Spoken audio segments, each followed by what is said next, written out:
Magandang umaga! Ako si Nurse Chai, ang iyong makakasama ngayon upang ituro sa iyo ang tungkol sa DepEd Order No. 13, Series 2017. Bago tayo magsimula ay iyong ihanda ang iyong ballpen at papel at makinig sa aking mabuti upang maintindihan ang aking ituturo sa iyo. Sa araw na ito ay matutukoy mo ang mga bagong paraan ng pagkakategorya ng mga pagkain at maipapaliwanag mo rin ang tungkol sa DepEd Order No. 13 Series 2017. Ngayon ay ilabas mo ang iyong ballpen at papel upang sagutin ang mga katanungan.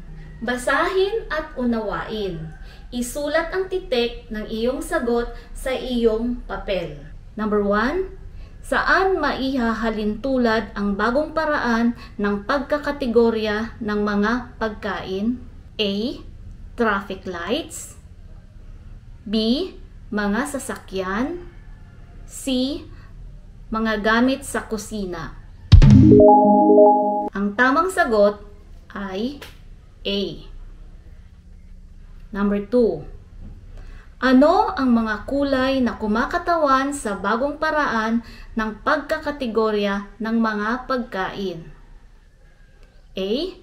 Pula, asul, at ube. B.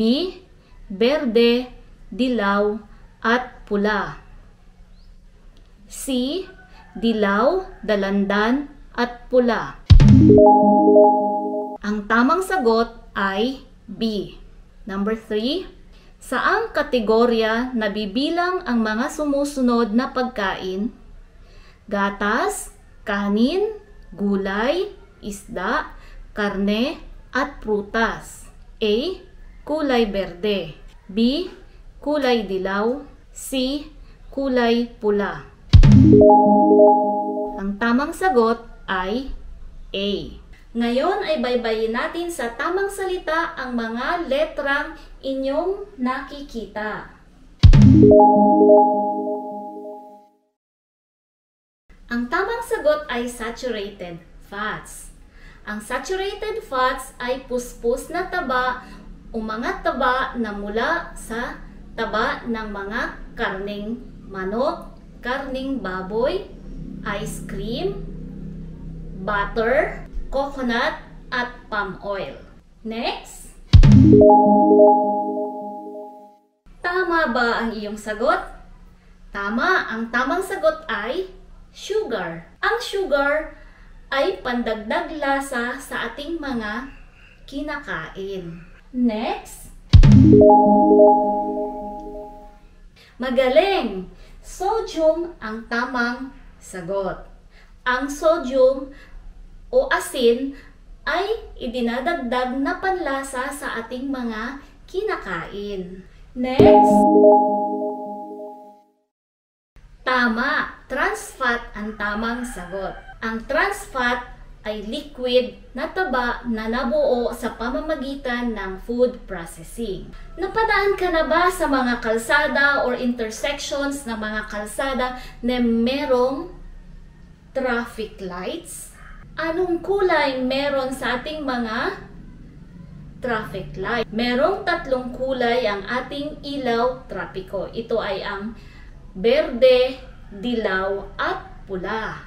Sa ganitong paraan, inihahalin tulad ang ating DepEd Order No. 13 Series 2017. Ito ay tungkol sa Policy and Guidelines on Healthy Food and Beverage Choices in Schools and in DepEd Offices. Ito ay upang itaguyod ang kaunlaran ng malusog na pag-uugali sa pagkain ng mga bata at ng mga guro sa ating paaralan.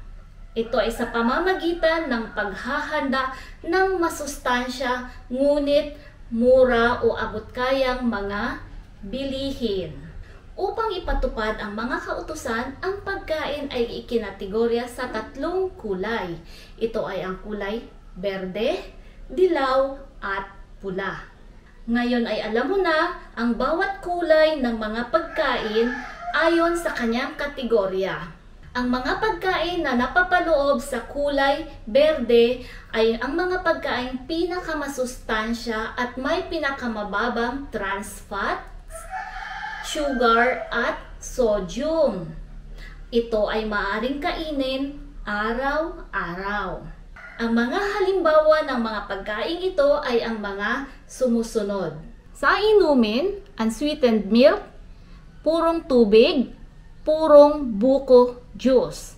Para sa mga pagkaing nagbibigay lakas o go foods, sila ang mga kanin, brown rice, mais, kamote, saging, suman, at puto. Para naman sa tagapagbuo ng katawan o grow foods, sila yung mga pagkaing isda, shellfish, hipon, laman ng karne, laman ng manok, nuts, at itlog. Sa tagapag-ayos ng katawan o ating glow foods, mga sariwang prutas at gulay. Ang mga pagkaing nasa kategoryang dilaw ay mga pagkaing may konting kataasan sa mantika, asin at asukal. Ito ay maaari lamang kainin ng 1 o 2 beses sa loob ng 1 linggo. Ito ay binubuo ng mga sumusunod na pagkain. Para sa inumin, 100% fresh fruit juice. Sa ating go foods, fried rice, tinapay, biskwit, banana Q, kamote Q, turon, maruya, pancakes, champurado, pansit, arroz caldo, sandwiches, butter, mayonnaise, at margarine. Sa tagapagbuo ng katawan naman ng ating grow foods, sila yung mga hot dogs, sausages, burger, chicken nuggets, tocino, tapa, at iba pang mga processed foods. Sa tagapag-ayos ng katawan o glow foods, sila yung mga ginisang gulay. Ang mga pagkaing nasa kategoryang pula naman ay hindi dapat inihahanda sa loob ng ating mga school, canteen at dapat din nating iwasan kainin sa ating mga bahay. Sila ay ang mga pagkaing sobrang matataas ang mantika, asin at asukal. Ang mga halimbawa nito ay ang mga sumusunod. Para sa inumin, soft drink, powdered juice drinks, energy drinks, flavored mineral water, kape, at processed fruit juices. Para sa ating go foods, sila yung mga ice cream, ice drop, ice candies, cakes, donuts, sweet biscuits, chocolates, candies, marshmallows, at iba pang matatamis. Para naman sa tagapagbuo ng katawan o grow food, sila yung mga pagkaing instant noodles, chips or chichirya, bacon, fish balls, kikiams, at luto sa lubog na mantika. Para sa tagapag-ayos ng katawan o ating glow foods, sila yung mga pagkaing dilatang prutas at mga gulay. Ngayon ay iyong natutunan ang 3 kulay na kumakategorya sa ating mga pagkain. Ngayon naman ay babasahan kita ng isang kwento. Pumunta ng palengke ang nanay mo upang mamili ng inyong mga kakainin at mga gagamitin sa pagluluto.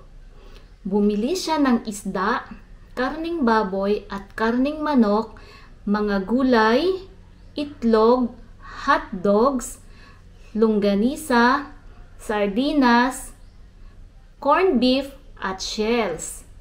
Bumili din siya ng banana Q, nilagang mais, at puto para sa inyong merienda.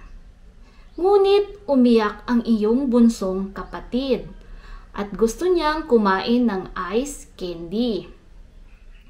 Inutusan ka ng nanay mo na pumunta sa tindahan upang bumili ng ice candy na gusto ni bunso. at bumili ka na rin ng nakapaketeng powdered juice. Pauwi ka na ng bahay nang masalubong mo ang kuya mo upang bumili ng mineral water na inyong maiinom. Ngayon, sagutin mo ang mga tanong. Ilista ang mga pagkain na nabibilang sa kategoryang kulay berde. Number 2, ilista mo rin ang mga pagkain na sa kategoryang kulay dilaw. At number 3, ilista mo ang mga pagkain na sa kategoryang kulay pula. Ano ang iyong sagot? Tama kaya ang iyong sagot? Halinang sagutin natin ang mga katanungan. Ang mga isda, karning baboy at manok, gulay, itlog, shells, mineral water, nilagang mais, puto ay nasa kategoryang berde. Ang mga hotdogs, longganisa, banana Q, sardinas at corned beef naman ay nahahanay sa dilaw na kategorya. Samantala, ang ice candy at powdered juice ay nakakategorya naman sa kulay pula. Mahusay! Ngayon ay alam mo na ang mga pagkain na dapat mong kainin araw-araw, mga pagkain na 1 o 2 beses lamang sa isang linggo, at mga pagkain hindi mo dapat na kainin. Ilabas mo muli ang iyong ballpen at papel at sagutin ang mga katanungan. Isulat mo ang tamang titik sa iyong papel. Number 1. Ano ang kautusan na nagpapatupad ng pagkakategorya ng mga pagkain sa school canteens sa mga kulay na berde, dilaw at pula? A. Masusustansyang mga pagkain. B. DepEd Order No. 13 Series 2017. C. DepEd ng Puerto Princesa. Ang sagot ay letter B. Number 2. Ano ang mga pagkain na maaaring kainin araw-araw? A. Kulay pula. B. Kulay dilaw. C. Kulay berde. Ang tamang sagot ay C. Number 3.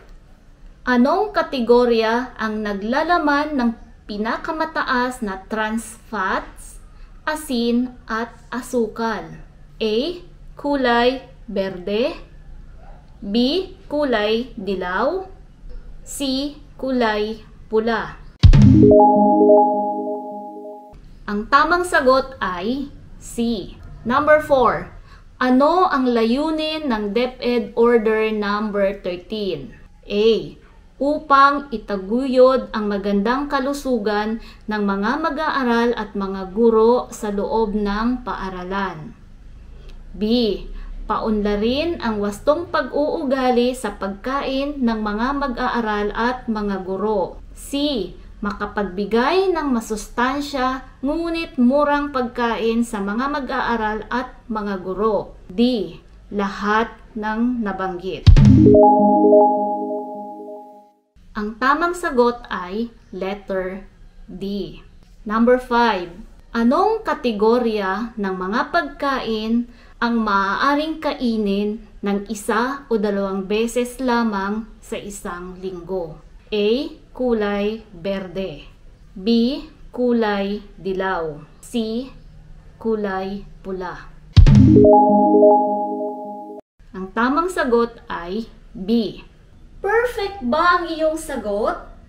Nakatulong ba sa iyo ang pagkakategorya ng iba't ibang pagkain ayon sa mga kulay na pula, dilaw at berde? Maaari bang ituro mo ito sa mga kasama mo sa bahay?